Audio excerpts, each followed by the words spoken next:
bubbling under. Aye. Well, I think at the present time, Craig Brown picks the best 22 that's available to him, and he's come under a wee bit of pressure from parts of the Edinburgh press to maybe get Neil McCann and some of the Hearts players in.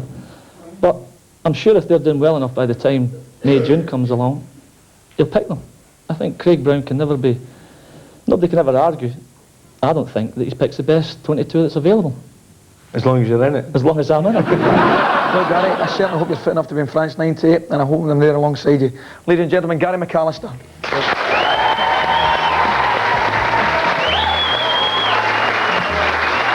Well, that's just about it from us for 1997. Here's to 1998. Here's to Scotland in 1998. Yeah. Thanks very much for watching. Have a brilliant Hogmanay. Cheers.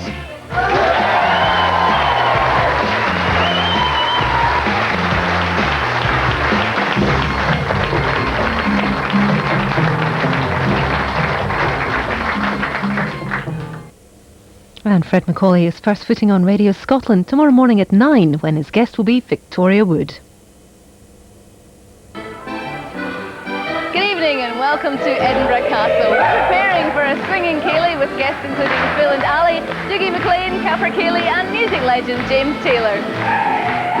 Well, the streets below get ready to party. We'll be marking the new year with a unique salute from this, the 1 o'clock gun. So join me, Dougie Vipon. And me, Carol Smiley, on Hogmanay Live, right here on BBC One Scotland in half an hour, after Only an Excuse.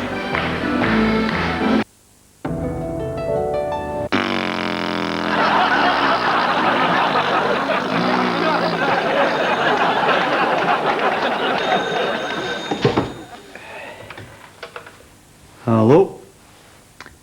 Yes? Mr. McCann would like to see me now. Fine. There may be trouble, but while there's moonlight and music and white and romance, let's face the music and dance.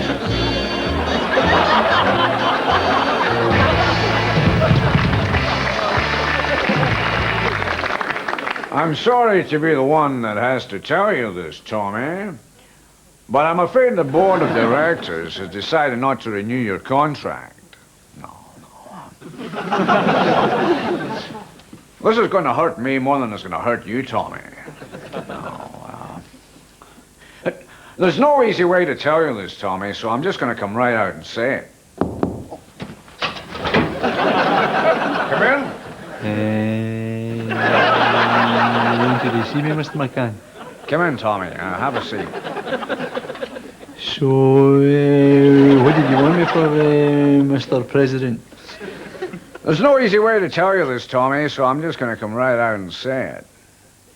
Cheerio, cheerio, cheerio, cheerio, cheerio, cheerio, cheerio, cheerio.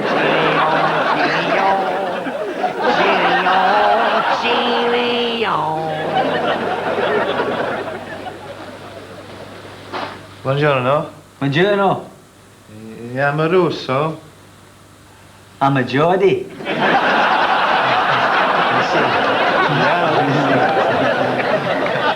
Wait, I'm going to teach you how to speak English like me, okay? Girl. Hurl. Hurl. Purst. Oh, bloody hell.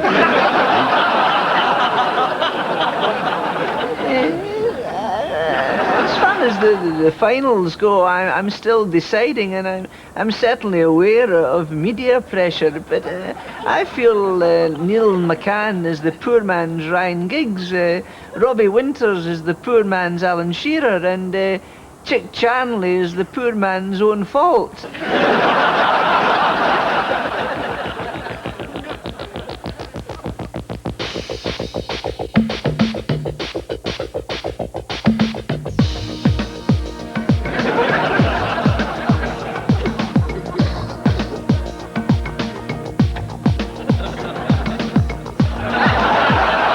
Those are birds. As far as I'm concerned, Tommy McLean has every right to say what he feels, as have I. But I've a job to do, as I see. His is to run his team. Mine is to report the facts the way I see them, which is, more often than not, the way I do it. And if I've said something he thought wasn't good, well, words fail me. Nicknames? Well, the lads here, you know, they call me Ruth, because they reckon that I sound like Ruth off EastEnders and that, you know. In fact, they say that I should have signed for the Rangers there, because, you know, they'll be playing alongside Marco Negri, and I'd have been up the front going, Marco, Marco, Marco, Marco. And we've just heard from Walter Smith that we can't interview any Rangers players this week. Cheers, mate. That's 25 minutes of the show down the stank. Welcome to a rather sombre sports scene as we contemplate and reflect upon the terrible news that Walter Smith is to quit Rangers. Tonight's show will feature Rangers heavily, so no change there. But next week we'll be screening a Friday night sports scene on Tuesday. Walter Smith, God, the glory years, except for Europe. And I believe we'll see a little bit of that now. Can we? No, we can't. Well, in that case, let's move on to Chick's back page. Coming up on the show tonight, Ali McCoist, Paul Gascoigne, Walter Smith, and yet another exclusive interview with David Murray in a special edition of Sports Scene called Teleprodies. Walter Smith, OBE, oh brilliant entity. Andy Goram's fitness over the season, he still has that problem with a couple of stones.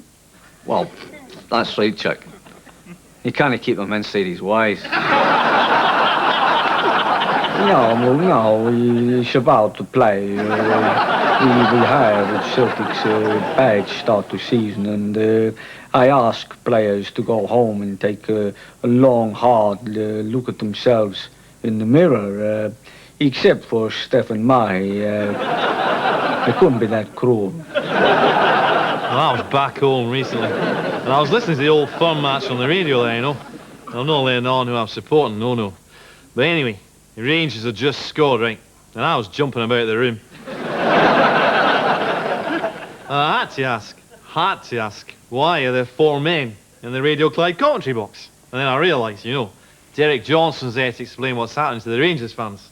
David Proban's there to explain what's happening to the Celtic fans. And Hughie Keevans is there to explain what's happening to Dougie MacDonald. Hello and welcome to another 90 minutes of red-hot soccer chat. 606, your chance to air your views, so give us a call. And tonight we want to hear especially from some Scotch fans up there in Scotchland. And don't worry, if you call in, I won't patronise you or pretend I dinny ken wit your honour boot ken the new. So give us a call. Now, why do you think, for example, Craig Brown always sounds so nervous? Who is Craig Burley's dentist, and should he be sacked? And it would be nice tonight to hear from some lady fans. Always nice to hear those lady voices on the programme. And, of course, it does save me ringing the 0891 numbers later on.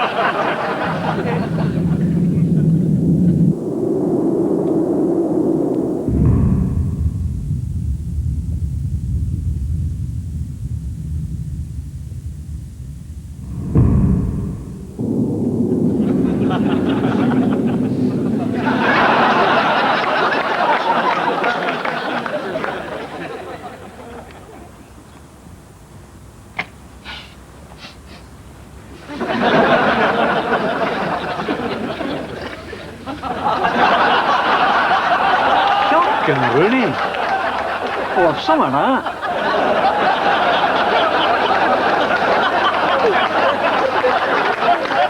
It was the fairy tale final, the family final, the people's final. The Let's Watch Quincy on STV instead final. Kilmarnock versus Falkirk. David versus David. Minnows given a makeover. Glamour Minnows. Kylie Minnow meets Danny Minnow. Yes, every underdog must have its day. And as these reservoir underdogs lock teeth in an underdog day afternoon, Falkirk streets were deserted. The locals crammed into pubs and crowded round tellies with carryouts. In many ways, just another Saturday. Meanwhile, in Kilmarnock, the suggestion was that the only people not at the match were the members of the town's 93 Rangers supporters clubs. The game itself failed to live up to expectations as expected. In refusing to select Robert Pritz, Killie boss Bobby Williamson robbed the viewers at home of a really good laugh. And deprived the Kilmarnock fans for a day of a player they'd heard of. Falkirk, on the other hand, were making history as the first ever over 35s team to reach a major final. Well, drama here because, well, it's a penalty kick has been given, and of course now under the revision of the rules, the goalkeeper, of course, is free to move around on the goal line. So let's see if that makes a difference this afternoon. Oh, I say, well, look at that. Well, 9.9 for artistic impression, certainly. Well, you know, as I say, you know, I mean, everyone, you know, is looking forward to the World Cup in 1998, you know?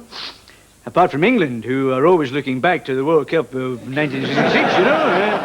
And okay, you know, we draw Brazil, you know, but, you know, there we have it. I mean, they have some marvellous players, you know, but that's only because there are so many Brazilians in the team, you know. But it is, you know, like the boy, oh, what a player he is, eh? Ronald, Here's him. And finally on my junket, recent trip to France for the World Cup draw, I happened to meet who else but none other than, you guessed it, one Edson Arantes do Nascimento. That's right, Eusebio. And I also met Pelly too. And he said he thinks Scotland can qualify for the second stage. What was quite astonishing about Peltzo's prediction was that he hadn't been drinking. And what was really astonishing was, neither had I. Charlie, France 98.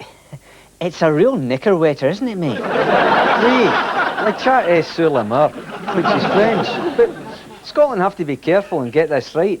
Let the boss be the leader, because too many cooks spoil the broth. There's no smoke without fire. No noodles without soya sauce. A Mars a day helps you work, rest and play. Ah, this though. Have a break. Have a Kit Kat. Don't sign until you've seen Living Design. Oh, body form for you. Finally, Charlie, what about David Beckham? I know what you're going to say, Jim. Posh spice, but stranger things have happened. But as far as I can see, Manchester United and the Spice Girls have nothing in common. Apart from the fact they're both a bunch of overrated fannies. Of course, having worked with the Spice Girls, people always say to me, Posh Spice and those mad staring eyes, what's she on? Well, the answer, of course, is David Beckham. But of course, the World Cup will be, I feel, a very difficult competition for England to win, simply because, and I think this is perhaps unfair, they do have to play all their matches away from home. Oh, I'm a right character, a bit of a joker. I'm always taking the piss out of players, apart from Merrick Bo Anderson. I gave the piss to him. Well, I reckon Paul can play at the top level for maybe another 2 or 3 years, you know, and if he stays in Scotland, then 9 or 10. Well, it was real blood and thunder stuff from the word go, really, Gary, wasn't it? I mean, tackles were crashing in, and players were going at it hammer and tongs, they really were. It was a gutsy, bruising encounter for sure. And when you see some of those challenges, particularly from the likes of Chick Charnley, it really does make you wonder, you know, how I survived in the game for so long. These areas, once heavily industrialised, mainly by heavy industry, were the breeding ground for the football men. And of that breed, these guys were the ready sliced Clovis. Steen, Busby, Shankly. For these men, it wasn't just about winning, it was about something else. Something I'd love to tell you about, but that's the pub's open. People would say to me, what are the secrets of Liverpool's success? And I'd say, Tommy Smith had a ruggedness you'd never tire of admiring. Roger Hunt had a goal touch you'd never tire of seeing. And Emlyn Hughes had a face you'd never tire of punching. Dennis Law. Dennis had the reactions of a mongoose on speed. Unfortunately, he spoke like a mongoose on speed. There we have it. Of course, you know, when we reach the final, here's hoping, you know, I mean, we'll have to go to Paris. It's a beautiful city, Paris. It really is. It's steeped in history. The Hunchback of Notre Dame. He's a sort of 16th century Peter Beasley, you know. And Emile Zola. Oh, what a book he wrote, eh? Jacuzzi. And what about Les Miserables? What a player he was, I tell you. I see Desperate Dan's been freed. I wonder if he's got a Scottish granny.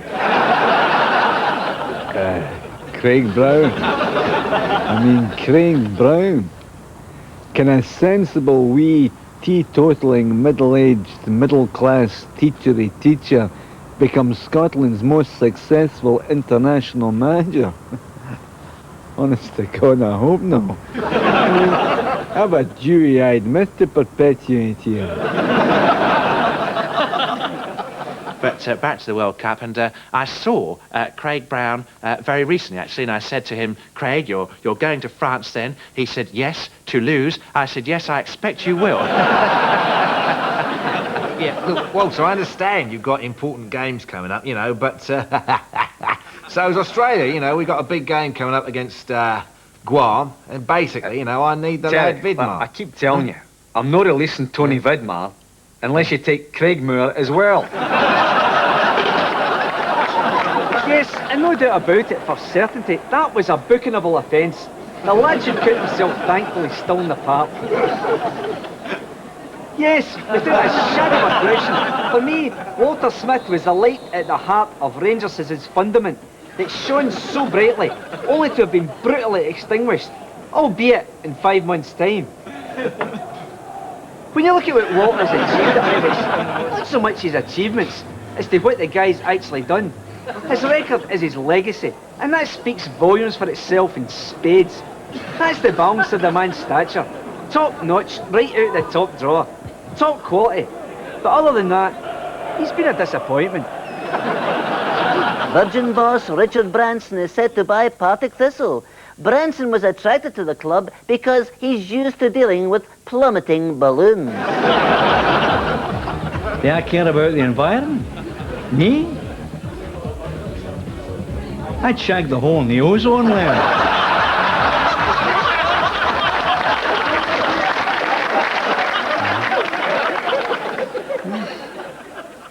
No.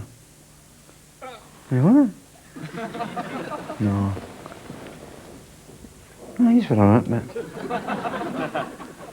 Oh, no. I'm not going to run off my way. Oh, no. What are you talking about? Could not be. Maybe he's aye, maybe he's not. It's good to mumble.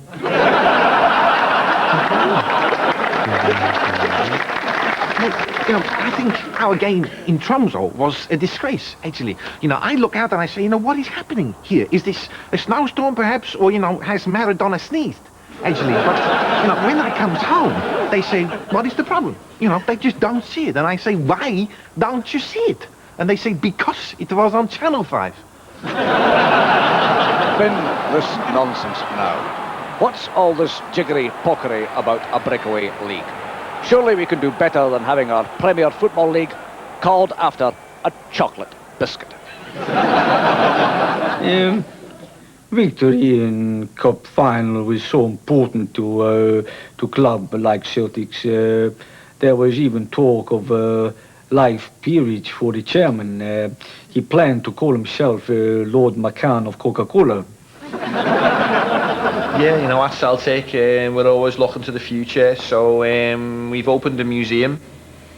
The players have donated photographs of like their career highlights, and I've donated x-rays of some of my injuries. You know that Scottish team, what do you call them, Hibs, that's the one. I saw them, you know, and they've got a lad there called John Mark Bocco, and as a player, you know, he's like a cross between a Dutchman and an Italian.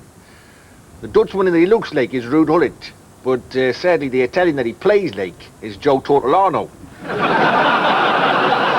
Right, well, a great start to the season for the Hibees. Top of the league, looking totally unlike Hibs, right up until the end of August. There was even talk of Charlie for Scotland, and then, sadly, it was back to the Hibs we all know and love. Total pish. Charlie, Jim Duffy, best young manager in Scotland, or just another overrated conehead?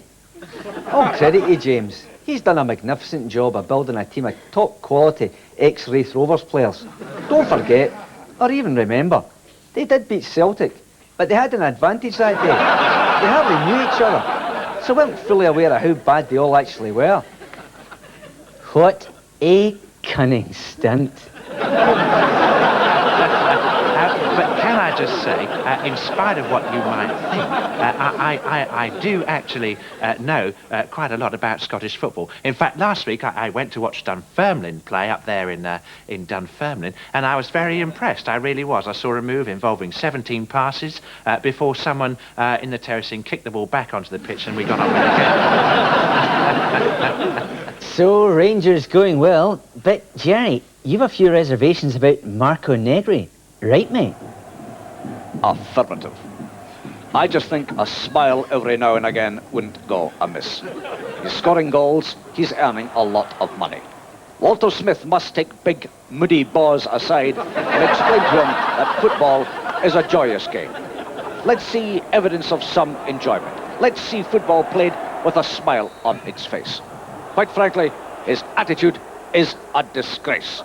Bin this nonsense now. So, not enough smiles in football. Well, Jerry, that's good coming from you. Marco, it might be an idea if you refrain from the habit of crossing yourself at Ibrox. Why? For the Ranger? Why is this important? This is my religion. It's my faith. This Marco believe. You ask me to deny my belief. Here is your first week's paycheck.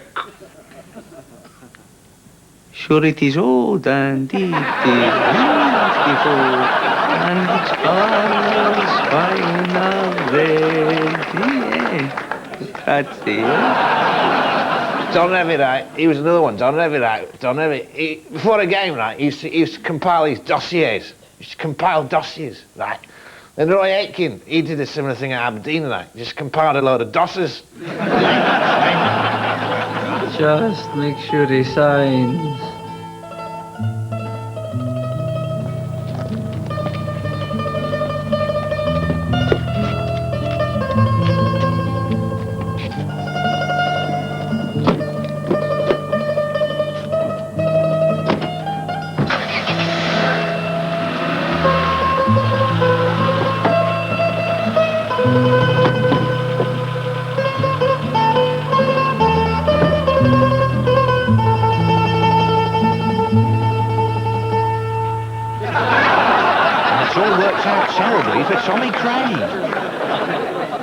We've had a letter this week from someone wanting betting odds explained to them. For example, Rangers were recently quoted at 16 to 1 on to win the league, and Aberdeen at 100 to 1 against. And they want an explanation as to what on and against means. Right, I'll do a Gillen Carruthers here and I'll stick my neck out and try. If you walk into a bookies and put £16 on Rangers, it means you'll win £1 if they win the league. If you walk into a bookies and put £1 on Aberdeen, it means you're Frank McGarvey. I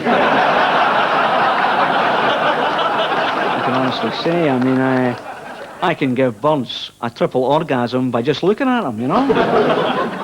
Here, I'll show you.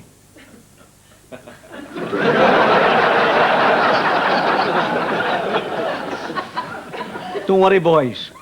They'll come round in time before the bells, you know, but, I'm delighted. It's always been my ambition to leave the European champions and join a great big giant club like Celtic. I'm delighted. I'm over the moon. Hogmanay.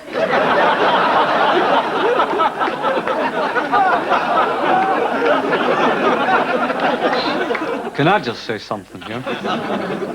Italy versus England. Yeah, for sure. It was a tough one. But they knew before they went what to expect. You've got to harry. You've got to close men down. Show them you mean business. And always be aiming to hit them with a killer blow. So I'd say, yeah, for sure. The Italian police did a great job. Yeah, I think one of my biggest regrets in football, you know, is not having a very good nickname. You know, because being called Stubbs, you just get like Stubbsy or Stubbo. And there's been some crackers over the years, you know, like Zico, he was known as the White Pele. And we call Reggie Blinker the Black Brian McLaughlin. Bruce Rioch has described Alan Stubbs as the new Bobby Moore, so Celtic players be warned and don't leave any jewellery lying around the dressing room. If I had a choice, I'd have gone to Bordeaux. I would have, yeah, I really would have. Yeah. You know the amazing thing about Bordeaux? It's written Bordeaux. It's true, but it's pronounced Bordeaux. Strange but true. Explain that, Michael Aspel, eh? The other thing about Bordeaux is they produce 660 million bottles of wine per year. Of course, in Scotland, we've got Coatbridge. Where they drink 660 million bottles of wine per year, you know, but... Right. We're only halfway through the season, but already the big question is, which Rangers player will be Scotland's Player of the Year? Will it be Brian Laudrup, Richard Gough, or Andy Gorham?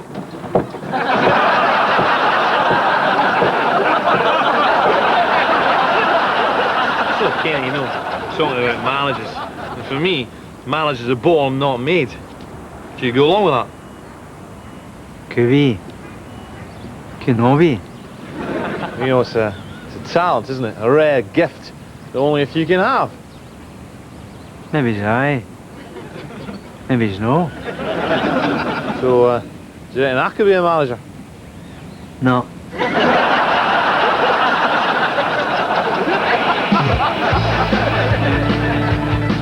Does Fergus McCann know anything about football? He thought his telly was a blue cream. Yeah, for sure. I'm totally committed to it. What? Benfica. Yeah, I'm totally committed to Benfica. I think we'd be making great strides with the team. I mean, we've got Brian O'Neill down to just 3 crucial errors per match. Oh, firm fans take note. Hearts mean business, and they could win the league. What a load of fish.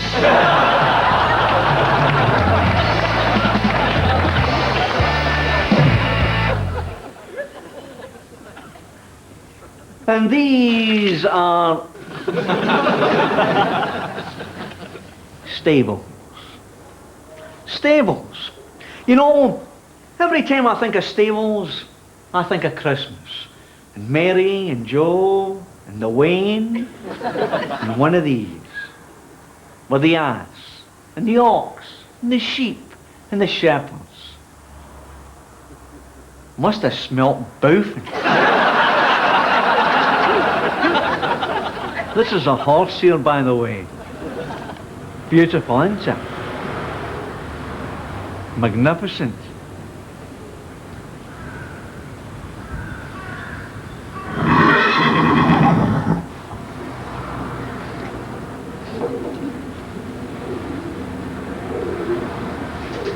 You taking the piss here?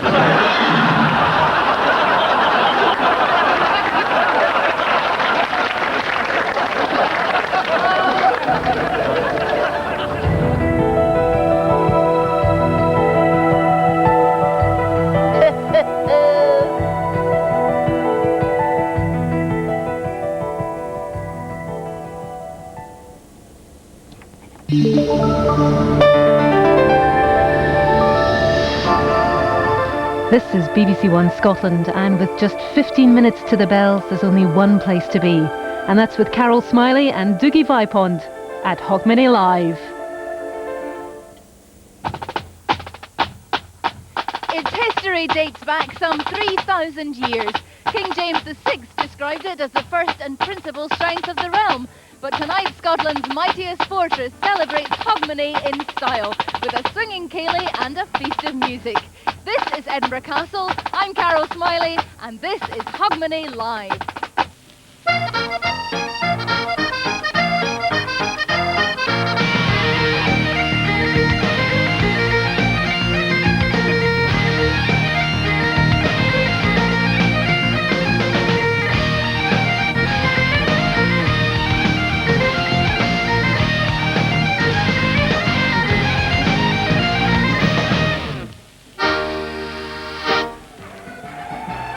Good evening and welcome.